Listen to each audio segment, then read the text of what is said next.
Thank you, Will. I want to begin this morning inviting you to share an experience called guided imagery. Guided imagery is where someone invites you to think of an image or a scene in your mind, and then leads you in thinking about the specifics of that image or that scene. Now, with official guided imagery, I'm supposed to ask you to lay down and close your eyes. We don't have the room probably to lay down, and if I ask you to close your eyes, I'm going to have to be waking too many of you up probably in a moment. So I do want, though, if where you're sitting, I want you to get comfortable. And it is okay to close your eyes, to think about the image that I want you to think about. If you'd rather not close your eyes, you can look at this slide that Jake's going to bring up there. You can just focus on that. But what I want you to do, and you can close your eyes now if you want, this is the beginning. I want you to think of a table in your life. It might be a table from your past. It might be a table that is in your present. It may be a table from your past and your present. But I want you to get a table in your mind. Now I want you to think about the details of that table. What size is that table? Is it big? Is it large? Is it square? Is it round? Is it oval? What color is that table? Is it wood? Is it metal? What do the legs look like on that table you're thinking about? Now I want you to keep thinking about that table. And I want you to think about the people who have sat at that table. The people who have sat in the past or sat in the present at that table. Maybe the people that have sat at that table are not with us in body anymore, but are with us in spirit. Maybe it's a table where children sat, but no longer sat, but maybe where grandchildren sit. I want you to think about the activities around that table. The meals, the celebrations. Think about those times that you gather at that table. Are there times that you're at that table alone? Are there times that you're at that table with other people? Now I want you to picture Jesus at your table. What does he look like? Where does he sit? What does he say? Okay. That's the end of the guided imagery. I hope you all were able to think of a table. It's kind of fun to remember back to those special things in our lives that help us remember those special times. I want to tell you this morning about a couple tables that are in my mind. The first is a kitchen table. Now I have a picture up here, Jake, if you bring that up. That is not my kitchen table, but it's very similar to a kitchen table that I grew up with in my childhood home. And I have it still in my basement, of course, over at the Parsons. Some of you have eaten around it if you've come over there for various events. It's one of those 50s kitchen table with chrome legs and a shiny red top, and all the chairs are shiny red. That's as close a picture I could find online of what my table downstairs looks like. As I said, this comes from my childhood home. I now have it. But I look at this table and I remember a lot of specifics of what happened around that table. Of course, all the meals that we shared. The birthday cakes and birthday parties. The Easter egg decorating. The science projects that got built on that table. The volcano my brother built that overflowed onto that table and onto the floor. But I also remember the general feeling of being at that table.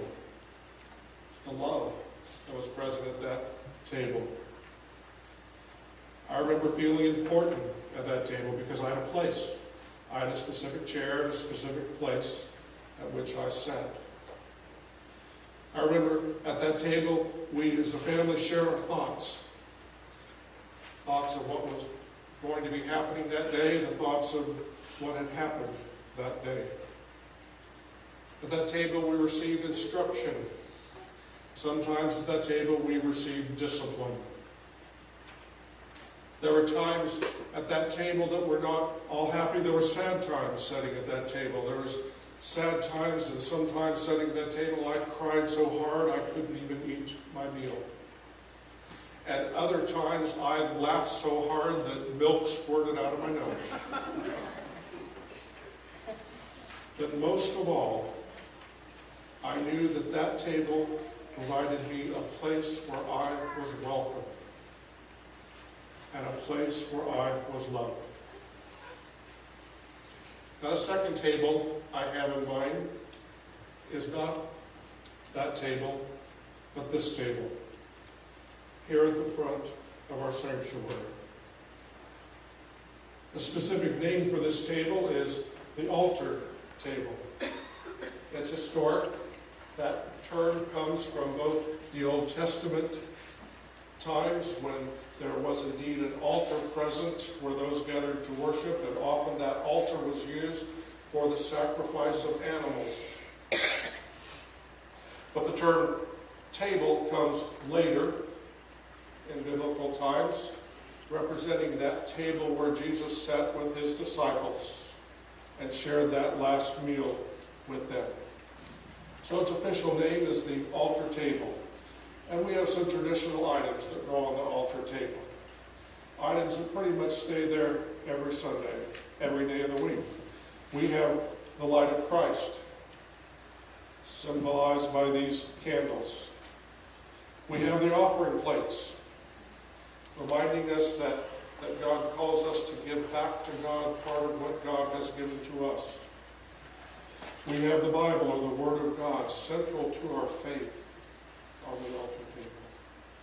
Sometimes we have flowers or other displays like that, reminding us of the bounty of God's creation and the goodness of God's creation. And then for special Sundays, we put other things up, like today for World Communion Sunday, we put the world up there. And for some Communion Sundays, we put little lighted grates. In July, we put a little Christmas tree there for Christmas in July. And in late February or March, we put all kinds of dazzly, bright, shiny lights and stuff for Dazzle Sunday on the altar table. The altar table gets moved around a bit, but it never moves. It never leaves. It's there every Sunday. I'm not here every Sunday. You're not here every Sunday, but it's here every Sunday. It never leaves.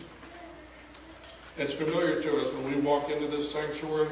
It's there, and it's there every time we walk into this sanctuary. But one of the most familiar contents of this table comes at least once a month, sometimes more, depending on the month and the holy season we're in. And that's the elements of this meal, sometimes called the Lord's Supper, the Last Supper, or the Eucharist. The trays, the bread, the baskets, the cups are there. Paul describes this meal to the Corinthians, and he describes the words of Christ and the actions of Christ in his first letter to the Corinthians that Will read this morning.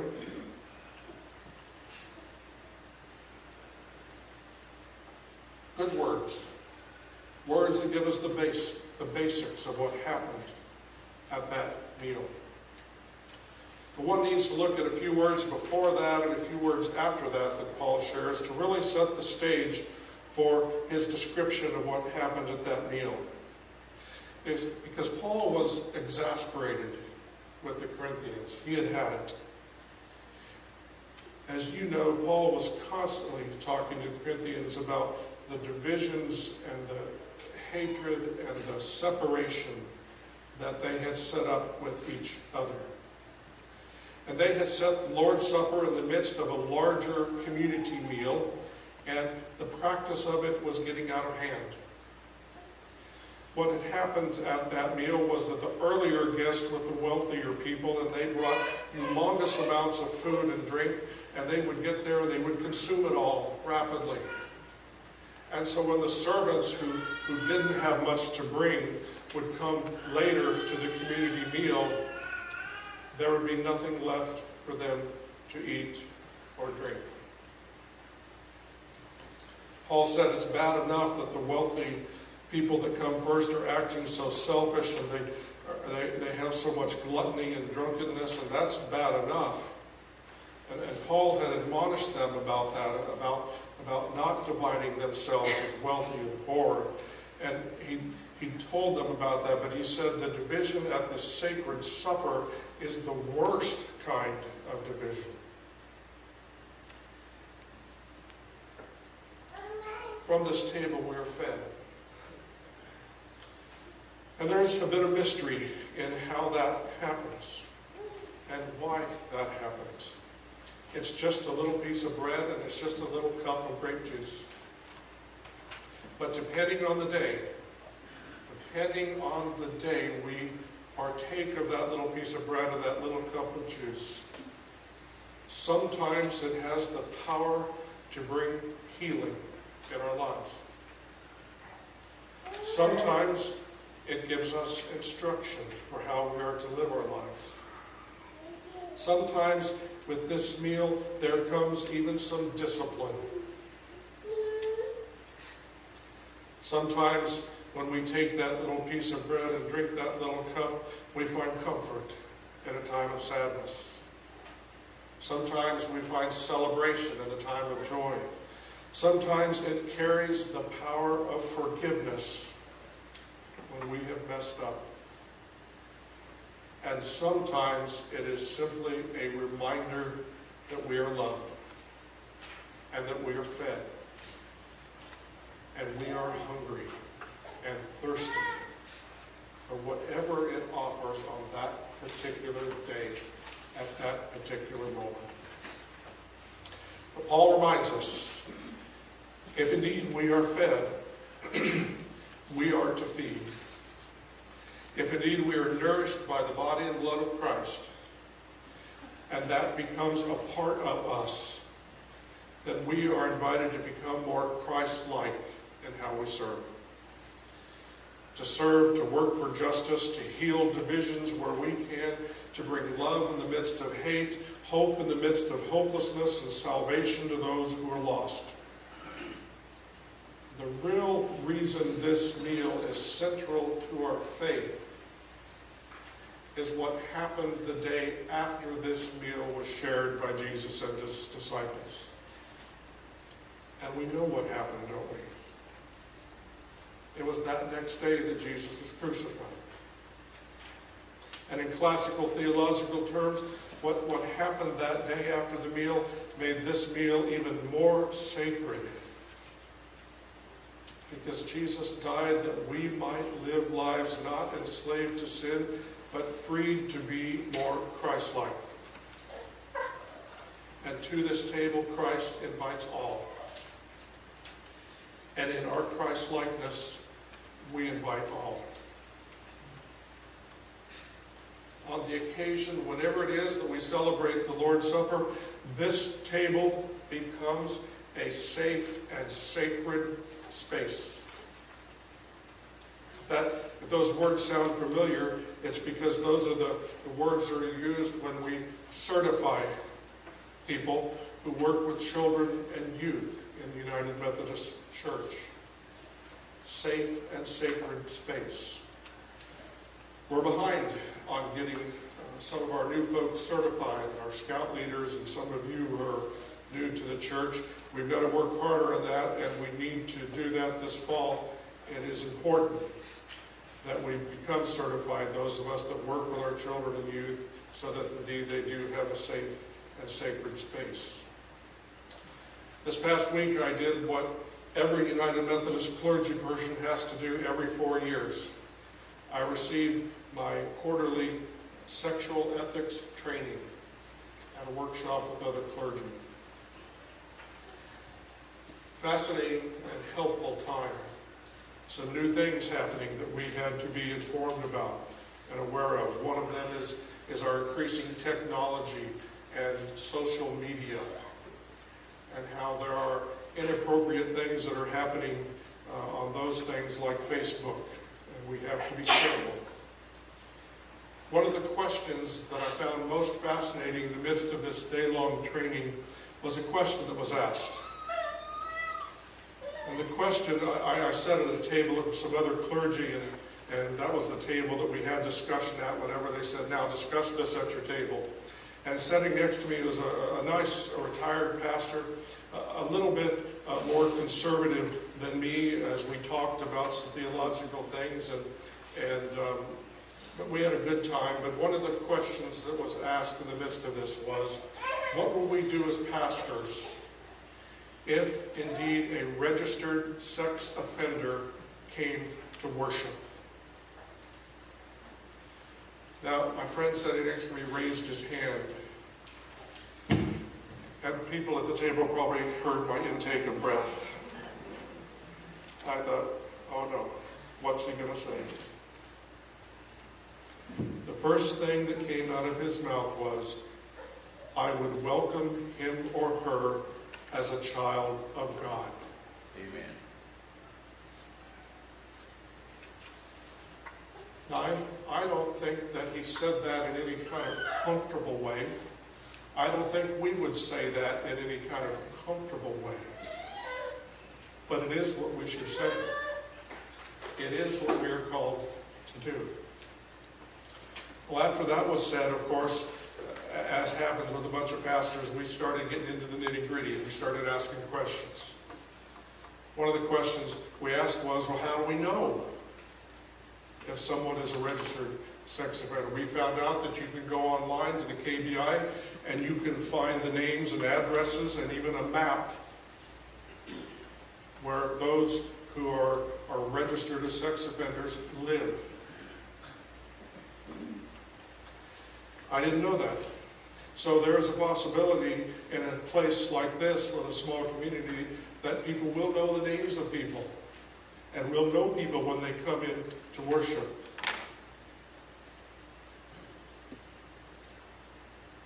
We were also given a reminder, an important reminder, that not every registered sex offender is a pedophile. So that not necessarily are our children in danger. But the other thing that we went through was the process that we are to engage in as a pastor and as a congregation, if indeed a registered sex offender attends worship or any other activity in the church. There's a process called the shepherding process. If that happens, I'm going to come to some of you because I'm going to be looking to ask you to be a shepherd. And your responsibility will be to be with that person at any moment they are in the church or at any church-sponsored function. Because we believe it is important to protect our children, our youth, and our adults. And we believe it's important to protect those who would offend, those who are registered. It's a process we must follow after we say welcome, child of God. I'm grateful for that first response welcome. It wouldn't be easy. When I think about folks in our culture, and today I think about those folks who would be most hard to welcome, those who have abused or done something inappropriate, illegal with someone else, it'd be very hard. But what better place to be if you are seeking forgiveness or reconnection with God, or a community that will help you move beyond where you've been. That welcome extends in a sacred way to this table. At this table, you will not be turned away. You will not be demeaned. You will not be divided for who you are or what you've done. Because I believe that Jesus didn't die just for certain people, but Jesus died for all of humanity. He sacrificed his life for all of humanity, all over the world. It's the same thing with the baptismal font. That becomes a sacred space. When that sacrament is shared, no one is turned away from the sacred spaces and the sacred activities of this church. We often describe the sacrifice of Christ and mean by it the trading of one life for another. But I like the Latin original definition of the word sacrifice, which means to make sacred. Which means that Jesus' death made human life sacred in the face of injustice, of divisions, of discrimination, of violence, of hatred, mistakes made, sins committed, everything and everyone. And this is the familiar table. And across the world today, people will gather at this sacred table where the meal is shared for all, and all who come are safe and sacred at this table. And as we're fed from it, then we are called to carry the message into the world. Christ's message of sacredness of each life, and Christ's call to bring justice to a hurting world. There is a World Communion Litany that is in your bulletin that I want to invite you to share in this morning. It's going to be up here on the screen. It's printed in your bulletin. This morning, after talking about not wanting to be divided, we're going to divide this morning, but just for creative purposes in sharing this litany. You all over here are the east. You all over here are the west. Will lead the east. I will lead the west. All means that we will all share the words together. I invite you to begin with me with all. Let us share together. For everyone born, a place at the table. For everyone born, clean water and bread, a shelter, space, a safe place for growing. For everyone born, a star overhead. And God will delight when we are creators of justice and joy, compassion and peace. Yes, God will delight when we are creators of justice and joy. For woman and man, a place at the table, revising the spoils, deciding to share, with wisdom and grace, dividing the power for woman and man, a system that's fair. For young and for old, a place at the table, a voice to be heard, a part in the song, the hands of a child in hands that are wrinkled, for young and for old, the right to belong. For just and unjust, a place at the table, abuser, abused, we need to forgive, in anger and hurt, a mindset of mercy, for just and unjust, a new way to live. For everyone born, a place at the table, to live without fear, and simply to be, to work, to speak out, to witness and worship. For everyone born, the right to be free. For everyone born, a place at the table. For everyone born, clean water and bread. A shelter, a space, a safe place for growing. For everyone born, a star overhead. And God will delight when we are creators of justice and joy, compassion and peace. Yes, God will delight when we are creators of justice and joy. Amen.